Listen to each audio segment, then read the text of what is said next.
Mark, I'm so excited to see you. It always makes me happy seeing your smiling face, and I love talking to you. And we have the best conversations around relationships. I mean, you just nailed it. So welcome back, and thank you so much for agreeing to do another podcast with me. Oh my gosh, I'm so excited to be back. And I'm so excited that I'm doing it from bed. That's how. Yeah, I see that. Well, very appropriate. We're talking about relationships and you're in bed. Right. Yeah. I'm in an Airbnb. I'm like, this is the best place to do a podcast from bed. I mean, who doesn't dream of such a job? Exactly. I mean, we live in an era where we can do our podcasts from the bed. Why not? Such a privilege. It's such a privilege. Well, Mark, tell my listeners know you, but for those that don't, listeners and viewers, can you just tell us a little bit about, they've heard your bio, but tell us something that they don't know. What's special about you? What motivates you to do what you do? What's different? What's not in your bio? And what motivates you to do what you do? Well, only people would know this as people who I compete against, but I am very competitive. So in sports, I would say I don't do it as much, but I really like to talk a lot of trash. And I'm very competitive in board games. And what is that game I just played recently? Catchphrase.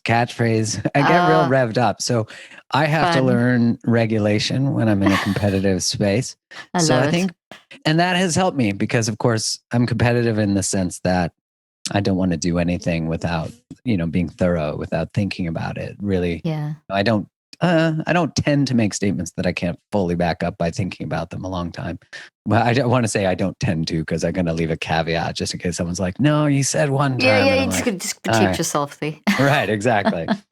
I love that. And you're an expert when it comes to relationships. I mean, you really have got a tremendous feel for what works and doesn't work. And you really appeal to both male and female. And you just give such amazing advice. In fact, I just texted one of your videos to a friend of mine saying, hey, you need to watch this because they're going through a bit of a relationship issue. And I said, here's a really cool, because I was looking through all your Instagram bar questions today. And I thought, oh, this is perfect. And I just shot the video over to a friend. And that's how I feel about your work. So I thought I want to approach this podcast differently. And I'm going to pick up on some of your recent little posts and just read them back to you and just talk about them and sounds great. Okay, so with Valentine's Day being yesterday, I'm starting with the lovey-dovey stuff. Okay, and then we can go into the heavy. So I love this one that you posted where you said there are books all about how to pick up a woman and how to get a man. But the problem isn't finding other humans. They're everywhere. I love that. It's learning how to actually love and be loved by the people we find. The thing we all crave most is a deep and loving connection. Yet very few of us have ever taken the same amount of time and energy we put into swiping left and right as we do into learning how to be a great partner. Maybe we shouldn't have put so much effort into finding an amazing partner if we finally learned how to be one. Mark, that just says a million brilliant things. Do you want to just run with that? I wrote that from a place of probably message to my former younger versions of myself in that I was really... I think I could be described by every definition to be girl crazy for a number of years, maybe decade, maybe more. And that was when I look back, one, obviously driven by hormonal desires, but also from the desire to distract from grief that I didn't want to feel, from actually putting in the effort and time. I spent so much time pursuing and catastrophizing and ruminating about relationship, but not actually getting to what was the source of my catastrophizing, my ruminating.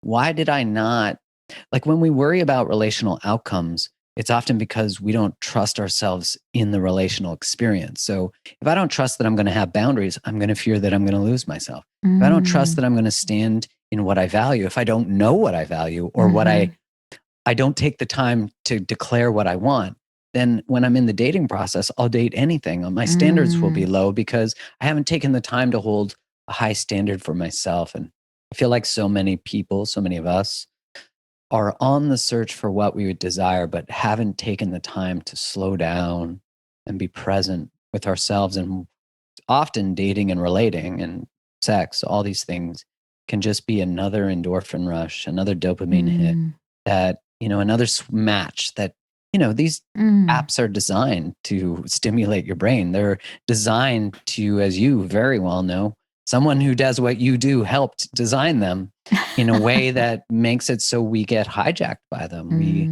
end up staying on them, which is ultimately what they want. Not to say that the apps don't have the intention of us finding a match, but all social media platforms are created so that we stay on them. So we use them. So you talk in this particular sense, I just wanted to pick up, it's not the problem with finding, it's learning how to actually love and be loved by the people we find. Can you dive into that a little bit? As I said, with it being Valentine's Day yesterday, we also focused around love, and that, we from a scientific perspective, our brain, we talk about being wired for love, and our mind having an optimism bias, and love is survival. And if you analyze love scientifically, and you get away from the sort of mushy side of love and you get into the neuroscience of love and all that stuff, it's survival, and it's totally satisfying. So can you unpack that a little bit? They're learning how to actually love and be loved by the people we find. How do you do that? What advice can you give around that? Or what can you say around that? Well, I think it's so important what you said, that we are mindful of the neurological and biological drives that we have, we are wired to belong. We are wired to connect. And I think a real easy to understand modern day version of that is, for a number of people listening, you might have experienced judgment of yourself if you were single yesterday, that this holiday that was created by a card company is, you might have felt not enough or lonely, which is because someone taught you that, not to say that you can't desire a relationship, which comes from a very healthy place, but that your worth is defined whether you're in a relationship or not, because someone choosing you validates whether you're worthy of being chosen. And as soon as you have been taught that, and that operates unconsciously in how you date, then you will prefer to be chosen over choosing oneself. So good. Right. So then when I think about this, like, we need to learn how to love and be loved. To give love is actually relatively easy, I'd say, in that it's an act. A lot of people will pride themselves. I'm so good at loving. I just want love. I can take care of someone. But that actually comes from a codependent place. And if you look at the relational dynamics that we all learned and inherited, they were generally codependent. So just in that sense of, like, to actually receive love is where the rubber hits the road. And from a biological perspective, when we might have been taught that love was chaos, that love was uncertainty, that what we learned in our family system was that it's about taking care of other people, never prioritize yourself. Maybe it's just take care of a man. Maybe it's to just be a provider, depending on what gender messages you got. And so if we don't, like, actually take the work, again, it seems to come down to slowing down, asking questions. And, like, what happens if someone actually creates calm? Are you attracted to that? What happens if love is peaceful and they actually choose you? Are you able to actually receive that? And I think what this really challenges is, if you don't believe you're worthy of love, you won't be able to receive it. And so you might run from the very people who are wanting to choose you. But if you don't choose yourself, if you don't know what it feels like to set a standard of love for self, then when someone shows up, it can be, and I'd say likely mostly is, very challenging. And it's very vulnerable, to actually hear someone it's like if someone compliments you and you dismiss the compliment, or you compliment them right back instead of saying thank you. And receiving it. Right. And you can receive the compliment, or you can be the one choosing when you've actually chosen yourself first. If I'm hearing you correctly, It's really so important that we actually, with all our little flaws and things we see wrong, that we actually learn to receive ourselves, because then we choose, and everyone's then choosing as opposed to waiting to be chosen, which is very stressful. Oh my gosh, it's just continuing a relational story. Yeah. And then you throw discernment and self-trust out the window. And don't take, is this person a match for me? Is this relationship working for me? It's a lot to undo, but it's simple, but it's not. Because, of course, changing anything that creates certainty and the possibility of belonging, if you have to choose yourself at the cost of belonging, then you're up against some serious evolutionary wiring. Yes, for survival, that you're going to be scared of. So you're going to maybe compromise to belong, but it's not sustainable. Hear what you're saying. I've been married for 34 years, and that's quite long. So in a sense makes me a level of a relational expert. Absolutely, yeah. But it's one of the things that when you spoke about that there was such a certainty in our relationship that we chose each other. It wasn't that I chose you or you chose me. It was that it was like this magnet. It was just, this is it. This was that soul tie kind of thing. And I think that's, if I'm hearing you correctly, it's not so much you choosing or being chosen, it's you just drawn to each other kind of thing. So even the choosing almost makes it complicated. I mean, I love what you're saying. I think the secret to long-term relational success, which you could speak to more so than me because you got 28 years on my relationship, is that the choice is recognized as a choice. Like I think a lot of the times we've inherited, again, a vow that's really common is till death do us part.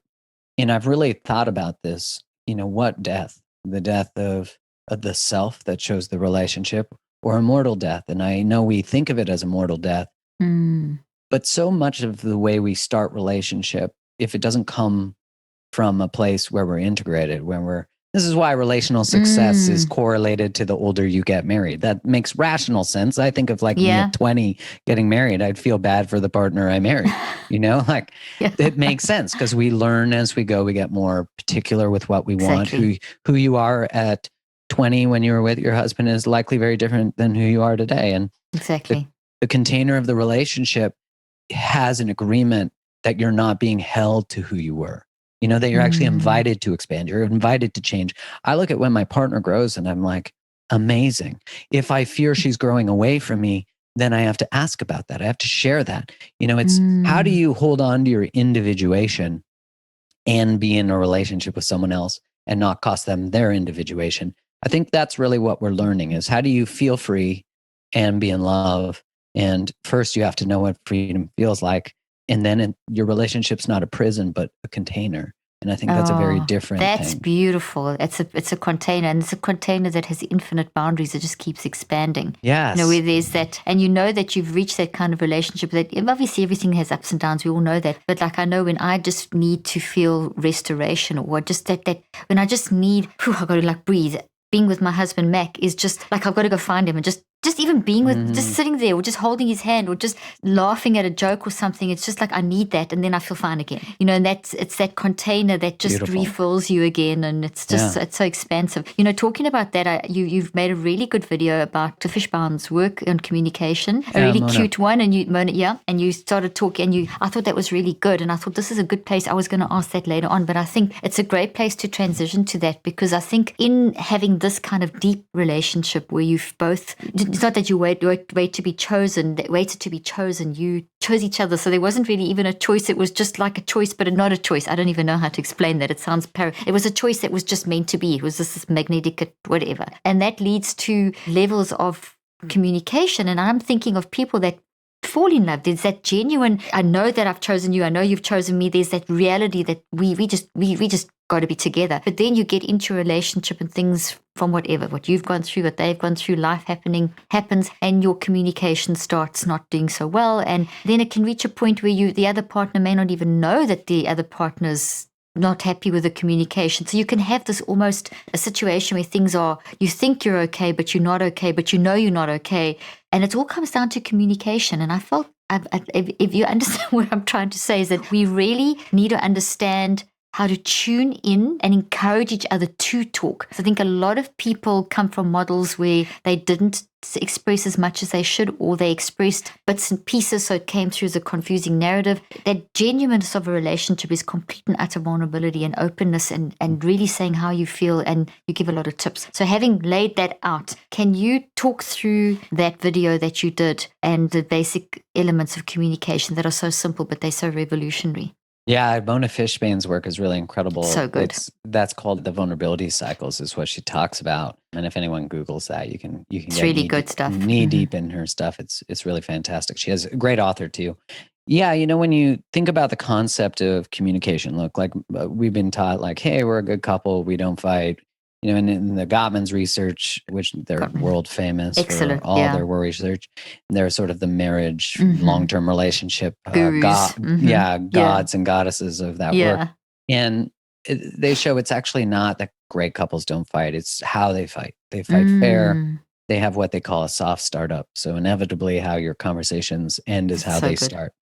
Yeah. And, we should expect that when you enter a relationship, it's kind of, you hear people, they say, I was doing so good alone. And then I got into a relationship and I thought my shit was, my poop was in a group and it wasn't when I got into a relationship.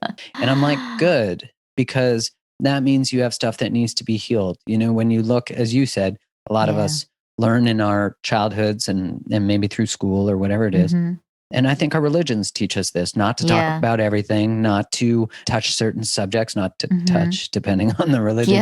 And that we start to see these unconscious rules we learned about communication showing up and getting in the way of intimacy. Because as soon as you take subjects and make them off the table, or we only talk about good things, or we don't talk about anything other than the weather or whatever it is, that's not a sign of relational health. That's actually a sign of possibly disassociation, possibly, you're sweeping it under the rug. And inevitably, shown in the research, by the time couples see a therapist, it's like 6 years too late, and because they sweep it under the carpet, then they have lots of contempt, lots of resentment.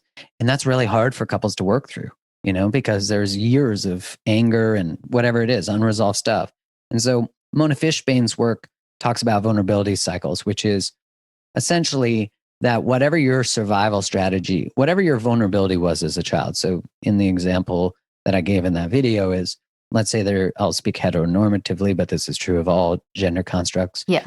If you have a guy named Bob, and when Bob was a kid, his parents used to fight really harshly, loud, anger, all that stuff. And he would go hide in his room. And then when his parents stopped fighting, his mom would come to his room and, go say hi and repair with him, make him soothe him. And that worked for him as a kid. And then let's call her Susie. Susie, as an adult or as a child, her parents got divorced when she was 5. Her dad moved out. And when she would go see her dad, she would lose it and get really angry. And her dad would soothe her and he would buy her things. And that worked for her as a kid. Now you take these two, Bob and Susie, as adults, and they have, by every design, a pretty healthy relationship. And I think what people feel, we often have the same conversations over and over again, or we argue about the same things. And it's because we're focusing on the content. The toilet seat was left up, the wet towel on the bed. And of course, those things can be frustrating, not dismissing that as someone who's left the toilet seat up a few times in my career. But to be able to recognize that we fight about the content, but it's actually the unmet emotional need that's below the content. So if someone keeps telling me to put the toilet seat down, for example, if I'm not listening, it might cause them to feel not prioritized, not important, that they don't matter, that their needs don't matter. And so you look at Bob and Susie as adults, and they fight about the same stuff. They get into arguments, and their arguments end the same way. And you can find out what your vulnerability cycle is by finishing a sentence like, when you do this, it makes me do this, which makes you do this, and it keeps going till it doesn't. And so it might be, when you get upset, I withdraw, which makes you more angry and makes me leave or end the relationship or whatever it is. Yeah. So let's assume that Bob says he's going to be home at a certain time and he doesn't get home at that time. He walks in the door. Susie's, and I'm not speaking from a pure gender role here, but let's say she has dinner ready. Yeah. And he walks in the door. She's upset that he hasn't said it. He didn't call. He didn't let her know. He walks out of the room because she starts to raise her volume, gets angry at him. He goes into office or a bedroom, closes the door, locks it. He's unavailable. And this is inevitably how most of their conversations go. And so you can see that if you look at Bob's childhood, his vulnerability is his parents fighting, anger, aggression. And so what he did was he would go hide in his room. Right. So his vulnerability is intensity. Let's just call it that. And his survival strategy is to go to his room. Susie's vulnerability is her parents broke up, got divorced, her father left, not feeling important, rejection, abandonment, right? Her vulnerability are those things. Her survival strategy is to get angry, right? So if you look at her vulnerability, possibly being left, and her survival strategy is to get angry, you can draw a perfect circle from Bob's vulnerability is anger, so intensity. His survival strategy is to leave. It's her in the vulnerability, which is people leaving, and her survival strategy is to get angry. So this is how you see this cycle that just feeds. Right. And Byron Katie has a great line where she says, you can't have war with one person. And I always love that because it just sort of says like, and Harriet Lerner, another magician of relationship, she talks about how it's a dance, and at any moment you can change your dance. So if your dysfunctional but human way of handling conflict is the cha-cha, and one person changes their step in the dance. So if normally Bob withdraws, he actually stays. And he says, hey, your intensity is really triggering for me right now, but I want to leave, but I'm going to stay because this is important to me and to you. So now they've just tried something totally different. Now, of course, the person who's like, but we do the cha-cha, let's go back to that. So they might next level their response, maybe get more angry. Oh, you're just doing this because a therapist told us. You heard this on Carolyn Leaf's podcast.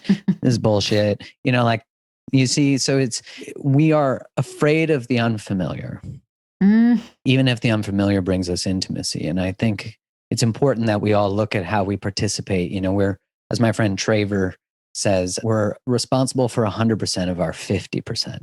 And a lot of us overfunction. So we try to take responsibility for the whole relationship. It's my fault that we fight, or we take on that from someone who tells us it is, when it's not. We're responsible for our side. And if you can change your side, and the relationship either is invited to change or not. And if it doesn't, you have to draw a line in the sand and decide. If you were speaking previously about like your partnership continues to change throughout, but it's a safe place for you to go. If the relationship can't shift, because of course, a lot of us learning this right now might be in 10-year relationships, 20-year relationships and want to change them. And I always think like the container of the relationship either has to expand or crack. But no matter what, it has to change. So if the container you were in, the till death do us part, does not shift, then it must end. And that's a really tough thing for people to recognize, because they think their worth is attached to the length of their relationship or just being in one. And if you do not feel free to be yourself or to leave a relationship, which means it's a choice, then you won't be free to be yourself in a relationship. And when, there's I keep quoting people who I love, but there's a great line from Elizabeth Gilbert to Glennon Doyle when Glennon Doyle was going through her divorce. And this is from Glennon Doyle's book, Untamed, where Elizabeth Gilbert says to her, there's no such thing as one-way liberation. Like if you are liberated, someone else is. They just might not know it yet. And I totally believe that. Beautiful. Oh no, this is amazing. I could just listen and listen. It's so powerful. You said so many things there that I was thinking, well, I need to bounce that back on Mark, and I can't remember all of them because there were so many. Sorry, it was a long rant. No, it was fantastic. And you needed that because you unpack so much important stuff. But you said something super important, and that's about the change aspect. And that's that we mustn't be scared of change. I'm not quite sure of the exact phrasing you use, but we need to keep changing. And the cha-cha dance that you gave the example, that when things change, it may take a little bit of time for the one person who still wants to stay in the same pattern, and they may react, but it's to stick it out, isn't it? When you're in that process of change, it's very messy. And I always say that in the messiness is when we can actually grow, we can repair and grow. But if you don't have the messiness, you can't do that. And then you put the wool over your eyes, and eventually it's going to explode. That's the thing, is if there's isn't enough authenticity or vulnerability or honesty or openness or communication happening, and being the willingness to keep changing, to expand the container, it will explode at some point. And then sometimes it's very extreme, the explosion. And then people don't know how to come back and to re-explore. And then they feel like they can't. And I think that's really important, is that change applies to every single level. It applies to change within while you're solving. Or if you feel like you've reached a sort of epiphany point, you can still change and still try to solve, and then decide if the container is cracked. But to not be scared and to keep on trying. Just my 5 cents worth. But that change thing is very important. It's not being scared of change in the relationship. I think people get so fixed in their ways,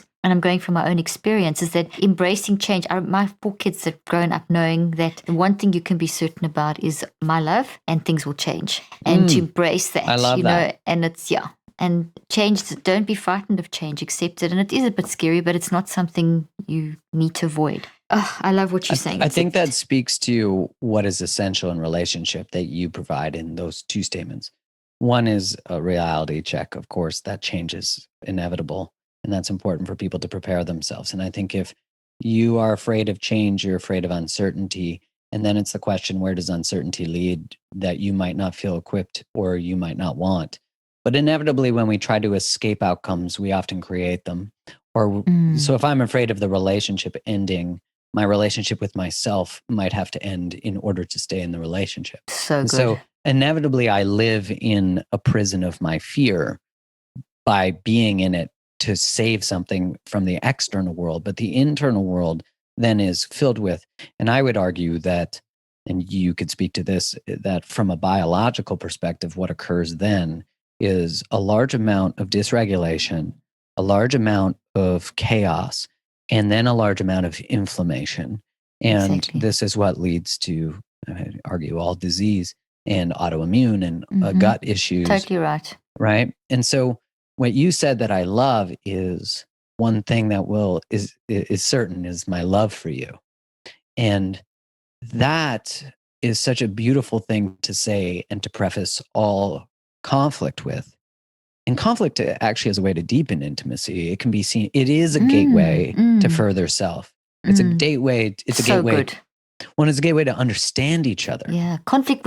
You can carry on, but I just want to re-emphasize for the listeners: conflict is a way to deepen intimacy. Don't be scared of the conflict. Don't be scared of the mess. You'll grow and you'll repair and you'll grow. Carry on. Sorry, Mark. I just wanted to emphasize that. And I think it's important for people to recognize too, of like, if you're used to conflict that is explosive and blah, blah, any of that, the invitation is to create conflict that is actually filled with understanding and curiosity.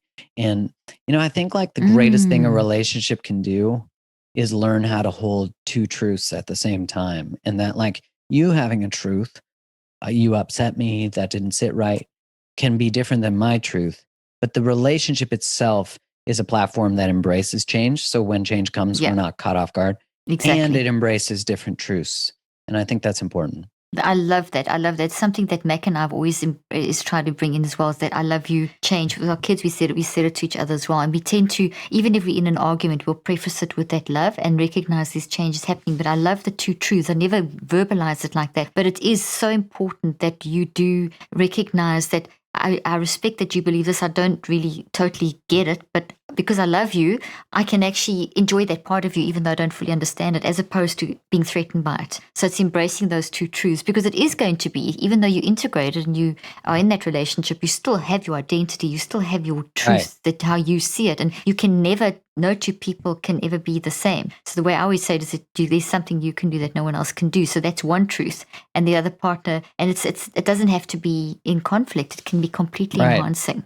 It's not at the cost of the other. Exactly. I mean, in a world where that kind of is seen, I think, Mark, I don't know if you agree with this, but I think that holding two truths is seen as a negative thing, but meanwhile, it's a very positive thing, because it leads to growth. But it's that agreeing to disagree. It takes you to being a much deeper person. And we see that reflected in the outside world with, politics and people having different opinions and things. We've got to embrace that diversity. It's good. It's healthy. And I love the fact that it leads to the intimacy. Sorry, go ahead.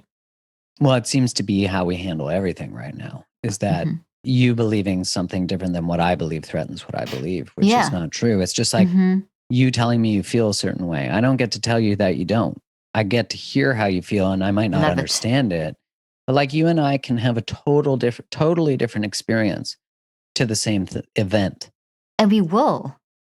Well, through the lens of our past, through the lens, as you talk about, often, like the shaping of what shapes beliefs, what shapes stories, what shapes narratives, what shapes identity. Like, you have to allow the complexity of the lens through which you see the world. And you got to get to know that lens, or else you will just see the world through that lens without recognizing what glasses were put on you. And that's an important step. And that's why it's so important to be curious. And as soon as you get curious about your own world, you're curious about your partners. I was going to say that. That's totally. As soon as you have had that, you go to another level of sort of insight and maturity in your insight, that you suddenly, there's another opinion, as opposed to being threatened. So if you're feeling threatened by someone else's opinion, it's because you haven't dug deep enough in yourself. So I think, if I hear you correctly, if you want to accept the two truths in your relationship and not be threatened by them, you need to do some deep digging. And if you can't accept them, it's a sign that you have to go and start looking at your own level of, who are you? Are you doing the work of really understanding why you maybe are battling with issues, or seeing things in that way, or et cetera, et cetera? Yeah, I think that speaks to, and I'm only thinking about this as you say that speaks to the willingness to be a paradox oneself, to know that I can both be a good person and know that everybody is actually capable of evil, but most people don't even want to acknowledge that. Exactly. It's not like everybody who participated in whatever side of whatever war were bad people. It's because they were shaped to believe certain things. This is how propaganda works. This is how enrolling people in beliefs and messages work. Exactly. And I think being aware of it just teaches you, it makes it so it doesn't take a grip of you. That aware is key. It's key to actually being able to start having that deeper insight, and your brain immediately, as soon as you're aware in that way, when you start introspecting without being threatened by others' opinions, that mindset changes the whole neurological functioning, and then the whole thing plays into each other that you can think more clearly. So it's a really cool concept. I'm curious, a lot of parts of the brain must light up differently though when you're in that state. Well, definitely, because remember, our brains are responders as opposed to generators. So the generating is coming from you being your mind. So your brain is just going to respond. So your brain is always, the whole brain's always working, and it's simply responding, and your brain's then telling the body what to do. So the heart's responding, and every cell of your body, the immune, everything's all. So your brain definitely does, when you're in that deeper state where you are really, like, instead of fighting against that other truth, you're actually saying, oh, okay, well, I don't fully get that, but tell me more, and tell me how you see it, and this is how I thought you saw it, but maybe I'm wrong. That kind of discussion, where instead of saying, oh, you always do this, and you're wrong, and I'm right, and that way's wrong, and you must do this, which can so easily happen in a point of conflict. The more accepting two truths, if I can use that as a sort of headline of describing it, will facilitate a very good balance between the left and the right side of the brain. And you'll get a lot of oxygen and blood flow to the front of the brain, and you'll get waves of delta activity, which shows that you're bringing up stuff from the past, and you're starting to be able to integrate that. Now, when you get a high burst of delta, which you normally get lots at night, but if you're having an insightful moment, you have an increase in alpha, which means that you can look inside, and then when you look inside, you get this burst of delta because it's pulling stuff up, and then that then brings along with it a burst of theta. They're all going anyway, but these are just like little bursts, extra bursts, and the theta is healing, so you kind of feel calm. That affects all your neurochemicals and your blood flow and oxygen and your DNA, and like everything, immune system. And then that leads to like bursts of high beta in the right kind of little bursts, which then leads to high gamma, and this is all happening across left and right, so cool. pulling from back to front and across sides, and that increases cognitive flexibility and increases then, which will lead to tolerant discussion and more authenticity and more vulnerability, because your brain is the equipment that your mind needs to use. So if my mind's blocked up, where I'm saying I'm not going to accept, I'm just angry, you're wrong, I'm right, that kind of attitude, not accepting the two truths, the opposite will happen. So then you reduce the physical state of your brain and body, which then reduces the cognitive flexibility and the ability to introspect in a very accepting way. And you can accept the other person's truth. So when people are in the latter state that you're talking about, I would imagine then their nervous system response is also in fight, flight, freeze, fawn. Is that? Yes, so definitely, like you gave the example of the person who, the Susie who gets angry when she's in a position, when she's in something that triggers or activates the previous memory. So yes, if you would go into, so in the toxic one, in the negative one, you would definitely have from your mind would then be the message to the brain, then immediately to the body, because your memory is stored in 3 places. So thoughts with their memories are stored in 3 places. So then that would activate sort of 3rd level down, but it all happens super fast. That physical reaction in your body, the HPA axis of flight and fright. And that's why you have to sort of also tune into the physiology to be able to find out why. Because what people don't realize is that memory is stored in 3 places. So when you recall, when you are activated, you are activating 3 different types of thoughts that are coming up with different sensations and different mediums and different neurophysiology. And if you know how to recognize those, you can actually read yourself better, and you become more self-regulated and more introspective and aware, not just of how I feel, but aware, and comes circling back to that awareness thing. We become aware not just of how we feel, but awareness of how that's impacting the other person. And that's the shift you want to get to. Not just I feel like this and I'm aware of me, but I'm aware of me and I'm aware of my impact of me on others, and I'm aware of them. And so you get into that 2 people, that truth of 2 value. Truth of 2, there's another little. The truth of 2, I like truth that. Truth of 2. Yeah, truth of 2. I do like that too. I love that biological breakdown, because I think what it offers is people to know, like, 1, your biological response that is automatic at first can shift to a place where you're aware of the biological process. So it separates who you are from the biological process. Yes. And that gives you a space, just like saying I am angry is different than saying I feel angry, and which is much different than saying a part of me feels angry, which offers the complexity of other parts of you that feel other ways. Like you can be excited and anxious at the same time. Often those are kind of delineated by perspective too. Exactly. But yeah, really fascinating. I mean, I love this stuff. So me too. I love it too. It's just fantastic. And the way you explain things, Mark, is just beautiful. This is kind of rolls off what we're talking about a little bit. So creating the life we dream of requires us to simultaneously let go of the belief we don't deserve it. That's why most people get stuck, because believing they can't have has been the thing that's protected them from not having and taking the risk. I'm just shortening it. Pay attention to how you sabotage your life. Just talk a little bit about that, because if you're doing it yourself, you're going to do it in your relationship. If you're sabotaging yourself, take it away. Yeah, I think it keeps coming back to that level of what do you believe you're worthy of? I think so many of us are living in prisons of lives we were taught to want, what job we were taught to get, what role we were taught to play. And, I think it's this concept, you sort of wake up within whatever, someone would call like becoming woke, I guess is the term. I'm not a millennial, but that would be the term that's being used. And I think really awareness or awakening is really just the practice of questioning and being curious. Why do I do what I do? Do I actually, the conscious part of me, the soul part of me, is this actually how I want to be, the life I want to create, all those types of things. And, when your worth is wrapped up, I said previously, in your relational status. Yeah. But is it wrapped up in how much money you make, what car you drive, how you look, your Instagram following? Wherever you place your worth, I love to say that you will lose everything you place your worth in to remind you it doesn't live there. So good. Just say that again, Mark. That's incredible. You will lose whatever you place your worth in to remind you it doesn't live there. And I see this so often relationally, but this could be true from your job, from whatever it is, that you have to recognize where you place it, because it doesn't live there. And so many of us are taught that it lives in your ability to provide, your ability, what car you drive, whatever it is. That external stuff. Well, and then you realize you never, even if you get something or someone because of what you have or what you look like, you never really have them, because it's based on a condition that you meet some sort of condition.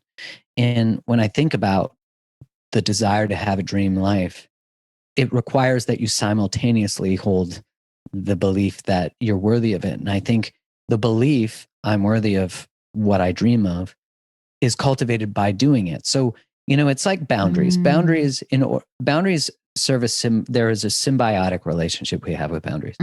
When I place a boundary, I say, I'm worthy of being treated this way. I'm worthy of this boundary.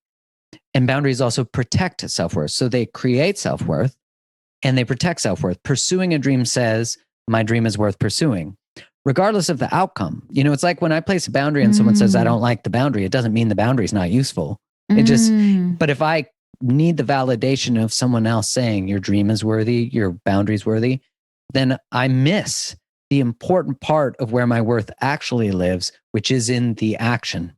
Like, there's that saying, the victory isn't in the outcome, it's in the process. The process, yeah. Right. Yeah. The dream, the juice is in the journey. And that's that there is a moment, if you've never had a boundary, where you have to place one for the first time. There's a moment where if you've never really spoken your authentic truth, you have to do it for the first time. And both of those, and I would argue pursuing your dream life is the exact same thing, which is you have to take a leap that says, I trust that my worth doesn't live in what I thought created belonging. And that first leap is the most courageous act one could ever take, which is starting a relationship, leaving one, saying I love you, saying I need, saying I won't stand for this. It's this amazing leap that requires you jumping off the cliff and being caught by yourself, which is kind of the irony. I always remember a coach that I worked with used to say, you can't skydive and stay on the plane. And I used to think about that often. Good. Wow. Yeah, I remember he said to me, you can be committed to your dreams or your excuses, but not both. That is so good. Can you give an example of this? Because what you're saying here is so profound. I don't want people to miss out on the concept that's being brought forward here. So you're telling us something I know people have heard before, but the way you're explaining it is very important for people to get it. That if you put your worth in something, that is going to actually sabotage you, literally. You've got to get your worth, especially if it's an external thing. Wherever you think your value is, you've got to really check where are you getting your worth, and it should be more internal. Can you give a more kind of practical example of that, of what you see happening in relation and how that would affect relationships if you've got one or both partners doing that? Because I think all of us fall into this camp periodically through our lives and in different situations that can happen to us. Yeah, I mean, gosh, continuously, because I think what we realize is you keep discovering what masks you wear, that they're deeper, that your authenticity lives below so much conditioning and generational conditioning and like thousands of years of evolution. It's not just a small thing for a woman or especially a woman of color to like speak her truth. It's an act of rebellion. It's an act of revolution. And that's why I don't say it with like, just share your thoughts or your feelings. That could have got you, burnt at the stake. Exactly. A man being vulnerable, that is in direct rebellion against the model of quote unquote masculinity. Toxic masculinity. Right. And so this ability to recognize that if I don't believe I'm worthy of the dream life or the dream relationship, I might date people who are unavailable. I might date people who are not compatible. I might sabotage. I might cheat. I might lie. I might blow it up because I don't want to shift the belief. Speak to this. You've been on my podcast talking about this, that people would rather have a certainty in their belief in their identity than actually get the thing that they actually say they want. There's like a desire for the perceived safety versus living in this space of like, wait, if I'm actually capable of choosing and creating the life I want, then that means I have to take responsibility for all the times I unconsciously didn't. I say unconsciously because that at least dispels some responsibility. But I think that we don't generally, and I think this is modeled by what we learn from media, religion, culture, society, government, which is we are not modeled how to hold shame and how to do it in a healthy way. We are not modeled how to take responsibility. We're not modeled these things. So when I have to see that I get to choose if I respond in conflict the same way, or I get to choose if I'm going to let the way I was conditioned to condition my life. If I acknowledge that I have a choice in how I show up in a conflict in relationship, or even speaking my truth or accepting my partner's truth, then I have to hold every single moment prior to that moment of acceptance where I didn't. And that's going to bring up shame, because now healthy shame is the recognition that there's a better choice available to me today, which means I have to feel all the times I didn't do it and maybe hurt myself and maybe hurt other people. And a lot of us go back to drinking, doing drugs, banging, whatever it is, dopamine rushes, swiping, Instagram likes, hits, booties, whatever it is, because that takes me to a place where I don't have to feel grief. I don't have to feel anger. I don't have to feel anything. And so this is sort of like, I know, as my friend Terry Cole would say, that's a long way around the barn. It's showing us that we need to really, the only way out is through. And you have to do that work.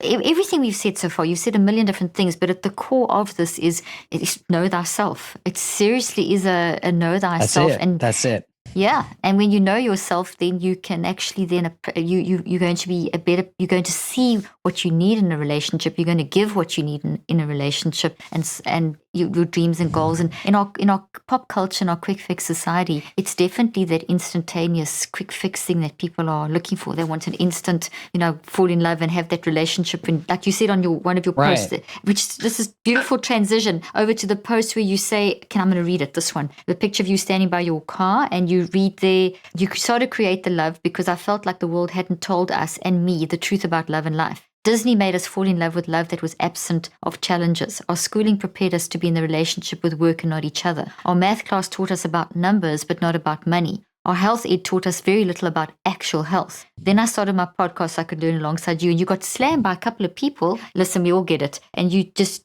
said it's your platform, your lanes, your choice, and I'm so glad you said that. But you've explored subjects that extend out into health and all things, and every so often you'll get the message, stay in your lane, blah, blah, blah. I'm unfollowing you. I get that too. But the point here is that you have shown that love is at the core, and we have been misled. We've got a lot of those, if I understand what you're saying here, that we've had this perception of Disney love, that it's going to be this Little Mermaid kind of situation happening. And from that kind of thing to the unrealism of what mental health care that we live in now, where you fix things when they're broken, and instead of being preventative. I think what I'm hearing you say here is that we need to shift and look at what is really being told us. In our current culture, it's been very bad over the last 50 years, where things have shifted away from the narrative and the context of the human and who you are and what you're doing and how you got here, and to, okay, let's look very biologically at these are your symptoms, let's identify them, you're not having the goals, everything, goal. I hate goals because I think that they're totally restrictive for people. I believe in having a vision, but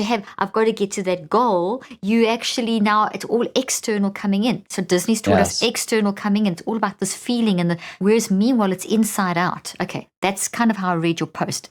Tell me if I'm completely wrong, and take it away. For me, a lot of what is frustrating about the education system, which is not about teachers, it's separate. Teachers are amazing. I mean, the majority of teachers, like any profession, you got your duds. But teachers are amazing, and often teachers pay out of pocket to help kids. They stay and they don't get paid for all their time. They coach for free. I mean, it shows you how they should be one of the highest paid professions. Exactly. And they're not. Exactly. Right? And the real issue I have is like none of my education, especially because mine had a Catholic slant on it, actually prepared me for intimate relationship, for my relationship with money, for my relationship with my body, for actual nutrition. I mean, the nutritional world's a fucking joke, pardon my language. Yeah. The relational, I mean, we're not taught how to have the most important skill you can develop is through relationship, which is self-regulation and the ability to understand oneself, as you said, know thyself. But that's through relating. The quality of your life, as shown by the research, the Harvard Men's Study, which is, I think, now called the Harvard Well-Being Study, is the longest running study on well-being. And it shows that it's the quality of your relationships at age 50 that predict your health at age 80, and not your cholesterol, not your blood pressure, and I'd argue that those are all correlated, and also, the ability to access food and nutrition. It's being able to recognize that all these things are occurring, and we're not taught a single part about it. Maybe 0.01% of schools now actually teach. I do know some, I've heard of schools teaching relational things. And so I felt the need to start my platform because I was discovering truth that I never knew existed. And I was mad about it. And I was like, why is no one being taught this? I went through a lot of pain, brought other people through pain because no one taught me this. And that was before I even started to learn about the relationship to money. Oh my gosh. As soon as I did that, I was like, wow, this is a fucking joke. And I say that all cynically, but really that the birth of the passion was to go into all these avenues and realizing like your relationship to another person, you're going to see a magnifying glass to your dysfunctions, but you might see it in your relationship to money. You might see it in your relationship to food. You might see it in your relationship to your career, to your body, to your mind. They're all, or sorry, I should say to your brain. And all of those are driven by mind. Anyway, brain, everything you've just said is driven by mind. That's the number one thing. Everything you're talking about, I don't mean to interrupt you, but everything you're saying is mind driven, which then drives the others. So we're not being taught about how important it is. Yeah, it is. Like who teaches us that? No one even teaches us that your brain is not who you are. Exactly. And that you can actually learn these skills. Like you're saying, why weren't we taught that in school? It's like we've missed a whole chunk of our education. We should be teaching kids from very young, what the mind is, how to use the mind so that you can use the mind to understand relationships with money, with food, with math, with whatever, all these different things. It starts with how to think, feel, and choose, and then from there you can apply it. Because if what you're learning what you're teaching us on your platform is how to think, feel, and choose about relationships. In other words, what's your mind in your relationship? What's the mind behind the relationship? That's what you're doing on your platform. And then you've taken it into the relationship with other areas. And I love that. I love that you're not just dealing with, yes, it is between humans is like one of the main thing that you've sort of gone into, but you're now saying how that is so reflected in money and food, and how All often do people battle with a relationship and suddenly there's eating disorders, or they battling with a relationship but there's financial issues, and there's all kinds of other issues and as you say, mind leads to relationship. There's a quantum physicist that is considered, he's just a theorist as well. He really talks about sort of life and whatever. He makes a comment that it's not about you, it's about you in the world. And that's just beautiful. And there's so much like mathematical stuff behind that. It's not about you, it's about you in the world. And I see you kind of you're really trying to dig into that a bit, which is excellent. I love it. To me, I think like, well, none of these capitalistic systems would be fed if you were taught all those things. Like our relational dysfunction with food comes from the chemical cascade that sugar causes, Absolutely. of course. But you don't seek unhealthy relationships with anything when you have a healthy relationship with yourself. It's what the addiction, as Gabor Mate talks about, it's what does the addiction take you away from feeling? What is exactly. it? Right. Addiction is just hiding. Mm-hmm. Exactly. And I think about, he said something that I thought was really fascinating, and I'm sure people listening, you might not agree with this. I just think it points to a important point of inquiry, which, there's a lot of argument about where ADHD comes from, ADD, but he said it's ultimately a fear of the present moment. And he is someone who, I believe, speaks about his own suffering from ADHD. And I thought that was really interesting as someone myself who I think was too old for it to be an available diagnosis when I was young. But I certainly would have been told that I suffered from it. I was hyperactive. I was, all over the place. And when I started to slow down and get present and start to think about my mind as opposed to my brain, which you did such a beautiful job on and I can't wait for your new book, by the way, which is out now. 2nd of March. 2nd of March. Yeah. Because I can't wait to get into anything that helps decipher the mental mess. And your work it's making what is seemingly complex very relatable. And most of us don't have access to neurological research or neuroscience in a way that we can sift through it all to make sense of this, which I think ultimately all we want is to be witnessed, is to say, it's not my fault. It isn't our fault why we do things, but it is our responsibility what we do with them. Exactly. And as I said earlier, in taking responsibility is also being able to expand your own container to hold the complexity of all the things you were taught that were not helpful, and your survival strategies that were helpful when you had them as a child, but they're not helpful for intimacy today. And ultimately, that's the work, as you said, which I think is so simply put: know thyself and love thyself. Exactly. I was like, let's talk about intimacy. Let's talk about really getting intimate in a relationship, and I'm not just talking about like both. I want to talk about emotional, the connection side as well as the physical a little bit. So let's just talk about. It's so easy to hide behind the physical, and if that's good. If we know that if sex is a problem, it's 95% of the problem. If it's not a problem, it just kind of supports the other issue. But let's talk about intimacy in mind, being able to be in between two people, and intimacy in the physical, sexual relationship. What's the relationship between those two, and how do you see it, and how do you explain it, and with all your experience helping people? Because that's a big thing for people. It's huge. Did I ask that question well enough? Did you get what I'm trying to say? The intimacy concept. If I understand it, how do you, let's call them like physical intimacy challenges, how do they relate to emotional intimacy? Exactly. Let's talk about both. Let's talk about intimacy from both angles and how you see that being problematic and how can we solve it? What works, what doesn't work? Well, I think a lot of the times what happens with sex is that, much like money, much like communication, it has a story attached to it. So, it's like couples don't fight about money. They fight about the conflict of their stories about money that are incompatible. And so when I can get to know the story behind why there's a challenge or what's showing up for you, like intimacy, physical intimacy issues are relational issues. Exactly. And the person who may be the focal point of the challenge, like has lower desire, maybe has arousal issues, we often focus on the person, which just perpetuates shame. And Dr. Alexandra Selman has a great book on this called Taking Sexy Back. And this conversation where she talks about it's important that the couple turns shoulder to shoulder towards the problem or the challenge, so that it's the couple's challenge. And now you have two people turning towards and loving and understanding this thing. Because if I have arousal issues, or if I have intimacy issues within physical, it means that we're bumping up against something. Maybe I don't feel safe. Maybe I don't feel comfortable. Maybe I don't feel heard. Maybe I don't feel understood. How am I going to let you into me, or me into you, or that merging of bodies, if I actually don't feel safe with you emotionally?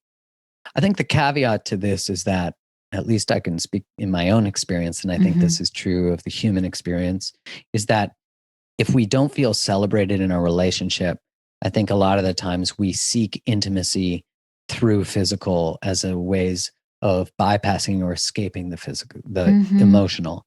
So a lot of men are socialized to find connection and purpose and worth in their sexual prowess, but it might be the only place that they actually feel safe to be witnessed to be seen, because it's sort of correlated to the, again, quote unquote, masculinity, as where, there's, from a biological perspective, often a lot more consequences for women when there's the engagement of sex, because children and all of the things that go with that.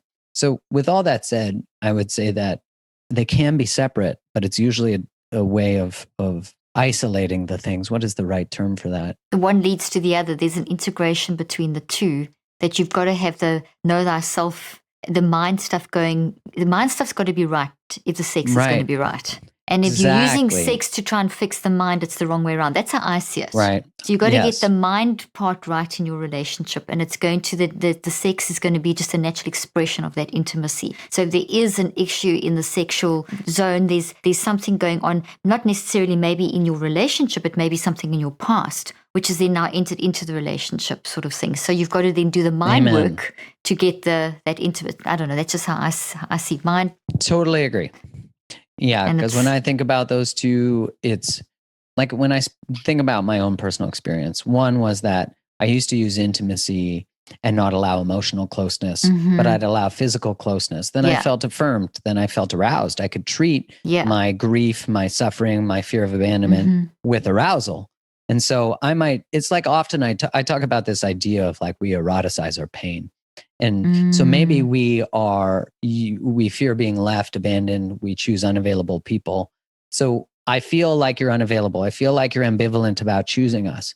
We have sex. I feel aroused. And so the arousal itself treats the fear of abandonment, but it doesn't solve the lack of safety. It's not sustainable. No, lack of safety. I wanted to say that word. Yeah, sorry. Well, yeah. So we try to meet needs, safety, security, with wants, sex, engagement, babies. We try to give me a gift instead of certainty. It's like when someone, let's say, cheats on someone or lies or gets caught doing something, they buy them a gift. It doesn't actually solve anything, but it gives the illusion of you matter without actually making you feel like you matter. And so coming back to what you said initially is the sexual challenges are relational challenges. When my partner and we broke up a year ago and then got back together like a year and a bit ago, and then we got back together 4 months ago. When we first got back together, first started to court, I guess is the term, to date, I had a challenge wanting to be intimate because there wasn't safety and security yet. And formally, and I had to observe this, is my mind wanted to say, what's wrong with you and this relationship that you don't want to be intimate? But the part of me that had healed was like, you're not ready. And that has nothing to do with your masculinity or your sexuality or your prowess. It's that your heart is literally connected from a soul-based perspective to intimacy. And I used to be able to that's the word I wanted before. Compartmentalize. And now I'm integrated in that capacity. And it's interesting that messaging has taught me there's something wrong with me or not as masculine. When from a human perspective, it's the most natural. Right. It's the most real. It's the real love thing there because it's the natural outflow. So it shouldn't be sex to get mind right or relationship right. It should be mind to get, and not even get sex right. It's mind, and then the sex is going to be a natural expression of that. So I love how you explained that with your own example there. Oh, Mark, I can talk to you forever. I love that we have these chances to share on these podcasts. And I know I've kept you for so long now. And thank you so much for all your lovely insight and beautiful, brilliant insight and wisdom. And it's always just so much. So it's just like, I feel like I had about 20,000 other questions, but we'll do another podcast and we'll take it even further. So thank you so much for joining me today. And how can people find you? You can find me on Instagram, well, on all the places. Yeah. Create the Love, except for TikTok. I don't do that one. And then I have an app called Mind, MINE', which you can just go to download Mind, MINED.com.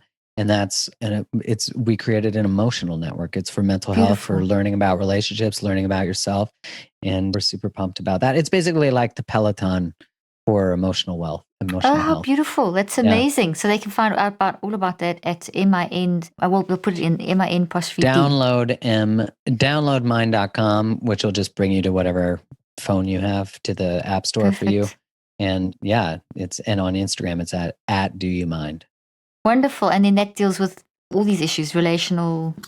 All the stuff, relational, money, sex. We got a sex therapist. We've got. That's incredible. Yeah, we've got all the things. Wonderful. Oh, that's fantastic. And your Instagram is so worth a follow. Everyone should be following that too. Mark, thank you so much for your time and wisdom. And as I said, I love chatting to you. It's always such fun. Right back at you. Thank you so much for having me again. And I look forward to interviewing you again on my podcast. I'm excited to do that super soon. I'm really excited.